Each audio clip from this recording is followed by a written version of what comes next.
In military jargon, they are known as low-intensity conflicts. More commonly, they are referred to as dirty little wars. By any name, they are the types of battles that U.S. troops have fought in since the advent of nuclear power. To fight in unconventional situations against armies which use terrorist and guerrilla tactics, special troops are required. This is an inside look at the warriors who were said to be the most feared animal in the jungles of Vietnam. This is the story of the Navy SEAL.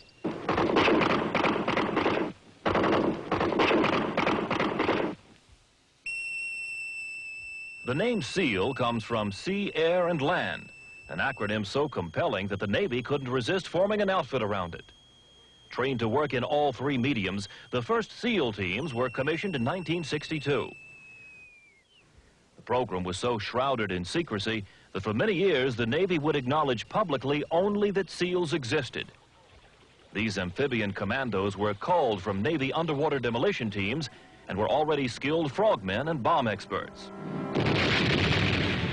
The primary SEAL role was to be counterinsurgency, to defend freedom by helping developing and pro-Western nations ward off communist-backed guerrilla movements.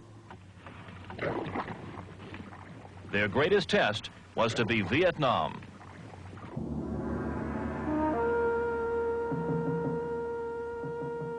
Trained and equipped to conduct unconventional warfare and clandestine operations, SEAL teams were tasked with maintaining capabilities in demolitions, intelligence collection, and the infiltration and exfiltration of agents and guerrillas.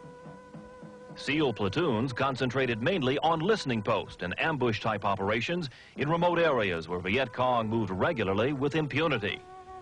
For over 6 years, SEALs amassed an impressive combat record by successfully interdicting major Viet Cong troop and supply movements. Very few SEAL accomplishments ever made the front page news. SEALs learned to like their job for its importance, not its glory. In addition to direct offensive operations, SEAL personnel performed numerous blasting jobs to open rivers and waterways to allied naval craft. The SEAL diving capabilities were utilized in clearing fouled screws and the recovery of bodies and weapons from downed aircraft. We were always down on the Marines because of how they were talking about how they're the best and they're the first ashore. And well, we're raising our hand up saying, look, don't overlook us. We have to recon the beaches so you can go ashore. We have to take them booby traps, minefields, and any personnel on the beach out so you can get ashore. Tell us about it. All SEALs were trained snatch artists and assassins, capable of killing or capturing enemy officers deep in enemy territory. Using weapons ranging from crossbows to machine guns, Navy SEALs brought a personal war to the enemy in a previously safe area with deadly results. War reports tally a kill ratio of 150 to 200 enemy dead for every SEAL fatality. Engaged in intelligence gathering and ambush-type missions well back from the main rivers, SEALs would often crouch all night near suspected avenues of enemy movement. They deliberately chose uncomfortable postures to remain alert as they waited for their prey. If Charlie did come down, or whoever, North Vietnamese, did come down the river that night, or did come down the trail that night, and they were in a small enough group, between 12 and 30 people, if you've got the air of surprise on them, that's really that can really make you really high. It can really make you hot because, boom, you hit them. You didn't lose anybody. You put a major hurting on them. They know you're going to be there. The green faces were in there that night. The ripple effect from that hit is going to be incredible in that area. It spreads fear and terror through all the villages. Camouflage is the French word meaning disguise. SEALs became masters of the art. The creative use of makeup earned them the nickname green faces. A SEAL face covered in camouflage was almost a terror weapon in itself. The green faces looked like something from beyond the grave, with eyes that knew no rules. If a SEAL confronted an enemy with human nerves, the shock alone could paralyze him for the necessary half-second. When preparing for a mission, the operator would first choose what type of camo he would use. SEALs would mission-orient their uniforms, personal choice playing a large role, even to the extent of wearing blue jeans. SEALs were allowed to select whichever combinations they thought most suitable. Especially interesting was the tiger stripe camouflage pattern uniforms. The high contrast between colors and background caused the black stripes to act as built-in shadows.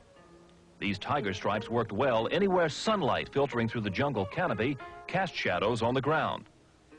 They also worked well at night, the black stripes serving to break up the outline of the wearer. At least 3 different tiger stripe patterns were used. One was printed with a greenish brown and was worn during the dry season when most vegetation turned brown. The use of diverse headgear such as the floppy brim bush hat, the camo beret, or the olive drab triangular bandage as head cover or sweatband was common among SEALs. They frequently wore the bandage around their necks with a knot tied in the 2 loose ends. It could be quickly slipped over the head and slipped in a tourniquet, or be used as a weapon sling during extraction. Footwear was another personal choice, the most commonly used being the issue jungle boot and the gray or green coral shoes, which resembled high-top sneakers. Swim fins could be fit over either for combat swimmer infiltration by water. Some SEALs wore no shoes at all, going out on their jungle missions barefoot. The primary SEAL mission was gathering intelligence on key members of the Viet Cong infrastructure and neutralizing them whenever possible. Another important SEAL job was capturing prisoners. It was through prisoners that SEALs gained insight into weapons buildup, arm caches, and enemy troop movements. I guess the best term to describe the way we handled prisoners was expediency.